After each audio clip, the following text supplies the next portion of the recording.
What does it mean to live life to the fullest, train to your potential, and perform at your best? Leave nothing on the table. That's a non-negotiable, is that I strive to be better every day. Because if I'm not on top of my game, how's anybody else going to follow me down the road? Keep demanding more of yourself to live up to that potential and to stay hungry. Training is progress. You know, when I look at the word training, I think of steps, baby steps to get somewhere that you want to be. And that is basically your life journey. It's a mindset in itself, man. It's like, it's not just about, I know that for you, a lot of that's about the physical, but we're constantly in training, whether it's growing our skill sets, whether it's growing our physical bodies, whether it's growing our relationships, whatever. And all of that's a training ground. And that kind of goes back to the mindset that we just talked about. You underestimate yourself and you don't even start. But then once you start, you often surpass what you thought you could do. Perform at your best, mate. That's sort of what life is all about. You know, I want to have the knowledge, I want to have the fitness, the health, the ambition and drive that no matter what comes along, when that next phone call comes, I can just say yes. I don't have to worry. Just go and do it. Yo, what is up, guys? Welcome to this episode of the Live, Train, Perform podcast. I'm your host, Shaun Kober. Joining me in this fourth installment of the Coach's Corner is Jon Le Tocq of Stormforce Fitness. Please note that this is an 80-minute conversation that we had prior to Christmas, which I've dropped over the festive season in 4 parts. So if you haven't listened to the first 3 installments, please go back and listen to that to give you some context on what we're talking about in this episode, because all of the episodes flow on from one to the other, and there's things that we tie in together between every single one of those episodes. Let's get this episode underway. That's one of the reasons you're not getting results, because for 6 months a year you are literally treading water because you completely sack off the plan. And this goes back to what we were talking about earlier with the all or nothing mindset, man. You know, most people are like, oh, well, I can't do this and I can't do that, so everything's gone. And it's like, no, like, what can I fucking do to minimize the damage? You know, going back to what you said earlier when I went around Thailand, right? Like, I wasn't training. I actually tore my hamstring playing a rugby tournament, like the first weekend of that trip. You know, I was fucking driving around everywhere. I was hiking. Don't get me wrong. I took 110,000 steps over the course of a week. So that was recovery for my hamstring, right? But I wasn't training, man. And I wasn't eating the way that I normally eat at home. And I wasn't sleeping. I didn't have my sleep routine. You know, I didn't have my structure. So that kind of threw everything out. But, you know, I was still managing what I could. That didn't mean that I can't train today. So now I may as well eat whatever the fuck I want. I was still managing things as I was going, and I was in that mindset of, well, what can I do to, you know, manage this and minimize the damage? And that's the thing. There's going to be times where you're in I mean, fuck, man, I'm in a maintain stage or a maintain phase for like 6 to 8 months of the year, where I'm going, you know what, I enjoy training because training makes me feel good. But I still enjoy having a pizza on a Wednesday and a couple of beers on a Saturday and watch the rugby or whatever. So that's a maintain phase, right? I'm giving myself a little bit of leeway. I'm doing the right thing 80% of the time. Then, you know, there's going to be times where I've got a rugby tournament coming up where I'm like, all right, I'm going to start tightening the screws. I'm going to start dialing everything in. Now I'm going to reduce, you know, my alcohol. I'm not going to have a pizza on a Wednesday night. My training's going to be fucking dialed in. I'm going to be managing how many calories I'm eating and in what ratios and micronutrients and all that type of stuff. And I start tightening those screws, right? And I might only be in that phase for like a month to 3 months of the year, right? My commitment level's at like an 8, 9 or a 10. So then, you know, my screws are tightened, my nutrition's on point, my sleep's on point, my, you know, everything's on point. But then there's going to be other times where, you know, I'll go back to Australia for a month and I'll have Anzac Day with the boys, knowing that I'm going to be drinking beers and knowing I'm probably going to be going out for burgers and shit like that. So then it's like, all right, I'm going to minimize the damage. You know, I can be a little bit looser with things, but it's not fucking all or nothing. It's like, what can I do now that's going to minimize that damage? I think that's an important point for a lot of people. And, you know, tying back into what you just said, man, is like, you need to plan ahead. If you know that December is going to be, you know, it's festive season every fucking year, doesn't change, right? You know what December's going to bring. So plan ahead, man. Like, if you know that you've got something coming up, you know, you've been dieting for 6 months, you go, all right, cool, I'm going to lead into that, you know, going into Christmas, New Year's, I'm going to reverse diet for like 6 to 8 weeks. Yeah. So that, you know, when I do eat fucking 3,500, 4,000 calories on Christmas Day, you know, it's not a massive excess and my body's going to be able to adapt to it. I'm not fucking ballooning out. So prepare ahead, man. Like, are you going to be eating tomorrow? Yes. Everyone fucking knows they're eating tomorrow. You know, it's not a surprise when you need to fucking eat. Plan ahead. Yeah. It's not that hard. Yeah, what gets me is like when people say, "Oh yeah, but I want to enjoy Christmas." I'm like, you don't fucking enjoy Christmas because you feel guilty about it. You're worrying about it. It's people like you and I that do enjoy Christmas because we don't give a shit. Like, oh, you know, even, you know, we went and watched a footy match. We have a few beers. We don't even think about it. We had a few beers. We get up the next day. We're training again. It's done. We're not getting up and going, "Oh God, I look fat." You know, so. To me, it's a bit of a misdirection that people think this is the idea of discipline is freedom. You know, it's like that little bit of discipline all of the time gives you the freedom to, you know, have a night out and not worry about it. And that's why, to be honest, I don't like things. I don't know if you guys do in Australia. We have things like Stoptober where you don't drink for the whole of October. I'm like, well, I don't really understand what that does. Like, because a lot of people are almost counting down the days to November the 1st when they go out and get twatted again. And so what do you think has 100%. happened? Like, it's the same with food. Like, you can't just diet for a month and kind of bank the results.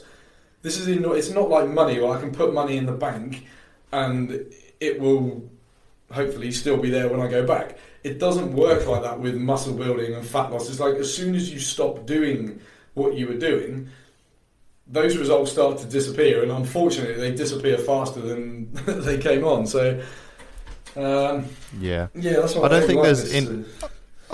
don't think there's anything like inherently wrong with setting New Year's resolutions or you know, I don't do them myself because I don't need a fucking new year to set myself some goals and to reflect on, you know, where I'm at right now, the decisions that I've made to put me in the position that I'm in, to then go, all right, well, this is where I am, that's where I want to be, how do I close that gap? Like, I don't need a fucking new year for that. I don't need, you know, I don't need a Monday for that. No. You know, the next decision you make is the most important one. So, well, this is what I mean about, like, for me, the problem is that things like New Year, it's often, what we forget is our bodies have evolved over thousands and thousands and thousands of years. Our brain as well, how the brain reacts.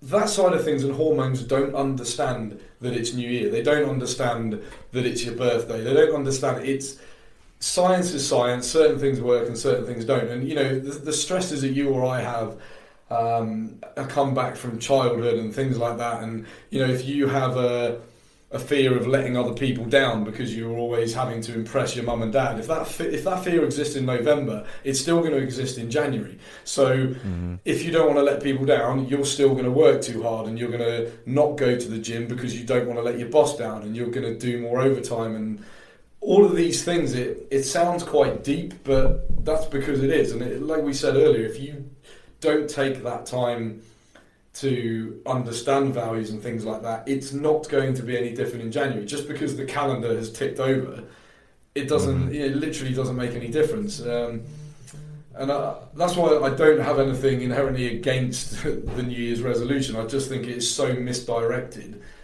Even people going, "Oh, I can't wait till 2021 because 2020's been shit because of COVID." It's like, where do you think the virus is going on January the 1st? It's not, you know, we're still going to be in the same situation. The virus is still multiplying. Certain things still need to be done. The vaccine is still required. It's not going to be different because it's 2021. And that's not... Some people take that as a negative. It's like, oh, you're just being negative. I'm really going to make an effort on January the 1st. So it's not me being negative. It's me trying to give you a positive life for the other 11 months. Yeah, man. It's like that imperfect that's action. fucking awesome point. Yep. Yeah. No, that's an awesome point, man. Is you know, you don't need something to start something, to do something. You don't need a fucking a catalyst, right? You said it earlier, man. Like most people, when they want to make a change, they like look in the mirror and they're like, "Oh fuck, how did I end up 30 kilos overweight? Like what happened?" You know, or you don't need your doctor to be like, hey, if you don't fucking lose 30 kilos, you're going to be, you know, dead in the next 20 years or whatever. Like, people shouldn't need that, but people wait for that to happen. I mean, here's the advice that I can give, man. Like, I did want to go into some advice, some tips, some guidance, some, some strategies. But, I mean, ultimately, take ownership of your own fucking life. Don't look for... I mean, if there's one piece of advice that I can give, it's like, take fucking ownership, be accountable for your own shit. Yeah. And, have that conversation with the man in the mirror. Because if you're not fucking having that conversation, and, no one else is going to have those conversations with you except for someone like myself or JLT. But if you're not paying us, then who else is going to have that conversation with you? Yeah, well, these kind of podcasts always intrigue me, because I could literally sit here for 4 hours talking about this stuff, and I want to give those tactics and strategies, but I think the problem is that we don't know what battle. Like, even if there's only 5 people listening to this, I guarantee those 5 people they have different lifestyles, they have different battles, they have different experiences with food and training and so on. And it is, we can certainly chuck out some strategies, but again, you personally listening to this need to go away and ask yourself, will this strategy work? Is it implementable? Is it something I can do in February and March and April as well? Because if it's not, honestly, we're wasting your time and you're wasting your time. It's, like I say, it always sounds like a bit of a downer. It sounds like a bit of a negative, but that's just what I've discovered along the way. Unless I can get to know you as a person and know your struggles. I've had some, like I say, without wishing to take this on a bit of a downer, I've had people, there was a lady once came in for a consultation, and again, to cut a long story short, after 45 minutes, she tells me that I'm the first person she's ever told that her, when she was younger, her parents used to invite other couples around to sexually abuse her. Fuck. Now I'm like, I literally just sat there. It's rare that I'm kind of lost for words, but I'm like, the answer to this is not the ketogenic diet. The answer is not kettlebells or barbells. It's, you're yeah, man. There's something a lot more fucking deep seated there, and that's extreme. But the point is, everybody has been through something like that. Maybe they then found food as a comfort. Exactly. Maybe even training. A lot of people. Something I hear regularly is, I don't like group fitness because I was bullied at school during PE class because I was fat. So again, me saying to you, "Oh, come and join my fitness camp," or "Oh yeah, just go in the weights area and lift weights." That person's brain, as soon as they're moving into that space, their threat levels are going through the roof. And for me to say, which comes back to that stress management. 10 by 10 squats, that's gonna help over Christmas because it's higher volume. Is it? Yeah. Yeah, and yeah, man, fuck, dude. Like, that's a brilliant point. And, as you said, I would love to give people some tips and strategies and tricks and shit to get through the festive season. But, at the end of the day, like, that's the biggest piece of advice that I can give is be accountable for your own fucking shit. Plan ahead, prepare, and, I think think about the person that you want to be. Yeah, direct tips like related to that is, I can't remember who said this. It might have been Ori Hofmeckler who wrote the Warrior Diet. I could be wrong on that, but I think he said basically when it comes to alcohol, drink the first, sip the second, and refuse the third. That's kind of a good way. You get a little bit tipsy, you can hang out. Chances are you can then leave at 10:30, be in bed, and you've had a good evening. And I think if you can't do that and you're like, oh yeah, but it's going to be a boring night. My question would be like, if you need to get bull bagged to enjoy this person's company, do you even need to be there? Like, for instance, me and you could sit in a bar and drink lemonade and we'll still have a good conversation about training. We'll chat shit about whether it's called football or soccer. We'll do all of this stuff. Dude, and we'll go and train. I'm not even drinking alcohol now. Exactly, and that's the thing.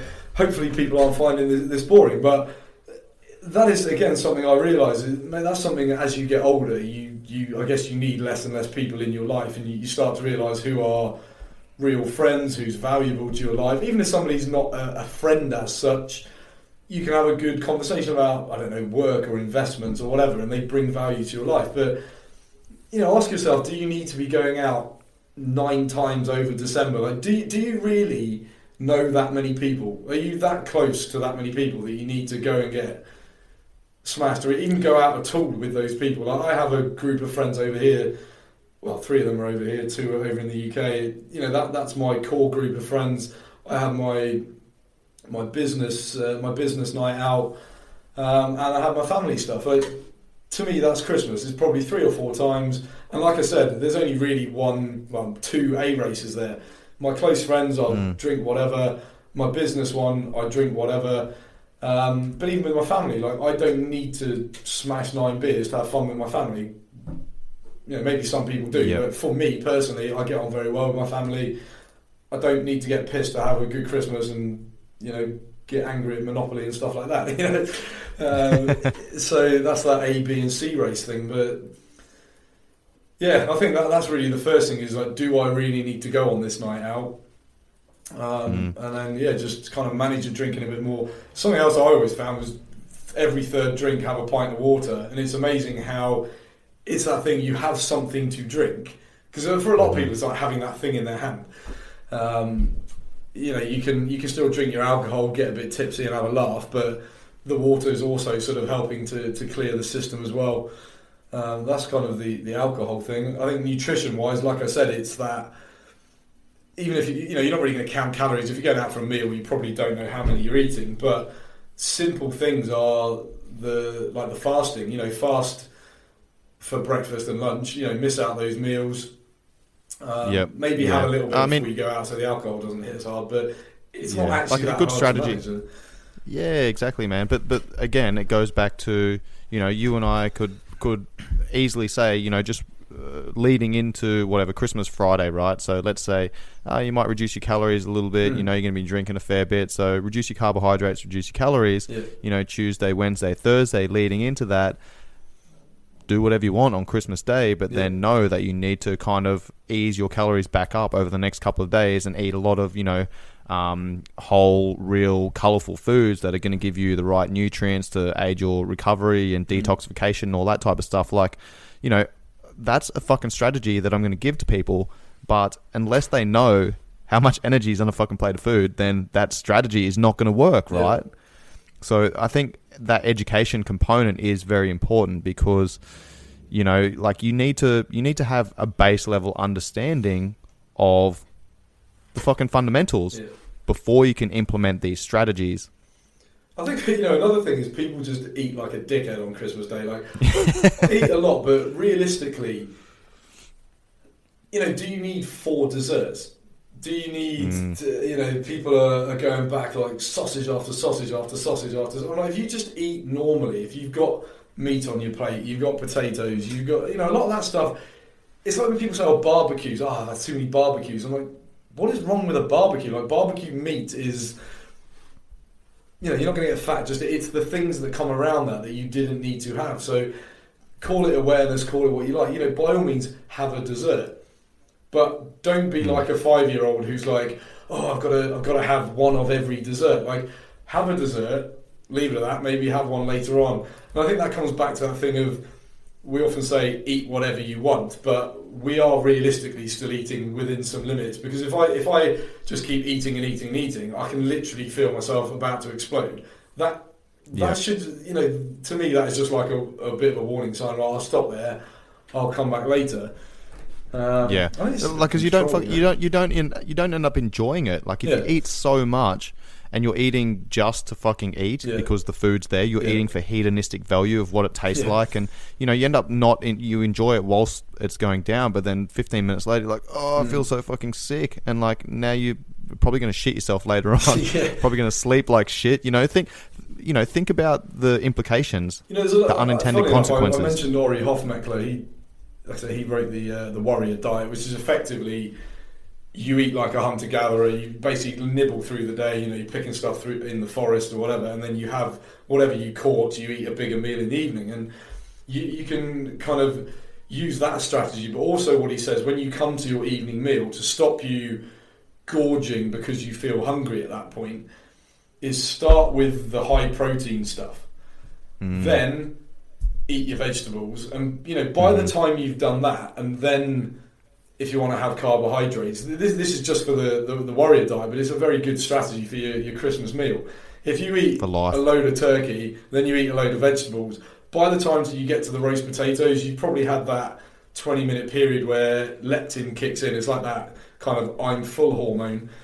The leptin's kicked in, and you will just find that you then won't eat a load of, you know, potatoes and sausages. And again, I'm not saying don't eat the potatoes, but I'm just saying that strategy alone can make it easier. You'll naturally just not eat as much. You'll still enjoy the meal, you'll still have a bit of everything, but the natural thing is, oh, it's Christmas Day, I'm going to start with 6 sausages and loads of roast potatoes, and then I have like a square of ham at the end. It's just reverse how you eat your meal, and strategies like that can make a massive difference. Yeah, we all know it's hard to gorge on steak. Like, I did an eating challenge once. It was a 32-ounce steak and onion rings and all this sort of stuff. And we made the mistake probably of having the steak first, because you know the time it takes to chew it and digest, and it sends messages to your body that I've already eaten enough. And by the time I get to the onion rings, and I was like, oh man, I'm done. So use that strategy to your advantage. Yeah, exactly. Yeah, I was going to say it's a poor strategy for eating competition, but it's a perfect strategy for Christmas Day. I think I could have done it otherwise. Mate, that's brilliant. That's brilliant, man. You know, we could have this conversation for the next couple of hours, but I'm obviously wary of your time. It is getting late here. We'll start winding up the episode, mate. I'll split this up over probably 3 to 4 episodes. I'll listen back to it and figure out the best way to split it up, because we're fucking all over the place here. But I mean, at the end of the day, like we tied everything back in together. The first things we spoke about 2 minutes in, we brought back around 40 minutes later. So I think that was really cool, man. But thank you very much for your time, bro. I really appreciate it. Where can people find you, mate? Well, the business website is stormforcefitness.com. That's largely our kind of local thing, but otherwise find me on Facebook, if you can spell my name properly, Jon, Jon Le Tocq, LE_TOCQ. That's probably the best way. Happy to answer questions, develop anything. As you can probably tell, I'm like Shaun, there's plenty more underneath all of this, and it's exciting to get to know people. And to wrap up the episode, that's really the key to all this, is let us get to know you, get to know yourself, and then the implementation side of it, the tactics side of it, is probably simpler than you think, because you find something that resonates with you. And the good thing then is you can start to ignore all the bullshit that flies around. Within reason. 100%, once you find what works for you and what training you like, and a nutrition thing that works for you, you're good to go pretty much for the rest of your life. So take the time to do that, base it on your values, build the process off the values, and that will get you to that goal, and you'll be surprised what you can achieve. Yeah, you and I are very similar in that sense. We're very educational. We give people the information, the knowledge to be able to, shape their lives for the rest of their fucking lives, man. So that's awesome, mate. I'll have all of your links in the show notes, mate. Thank you very much for coming on the show. We'll need to do this again. Definitely. And that rounds out this 4-part installment of the Coach's Corner with JLT of Stormforce Fitness. I hope everyone had a very Merry Christmas and a Happy New Year. Stay tuned for more Live, Train, Perform episodes coming this year. If you enjoyed these episodes and you got some benefit from these messages, please pass it off to your friends and family, and any 5-star ratings and reviews are much appreciated. Much love, guys. Peace.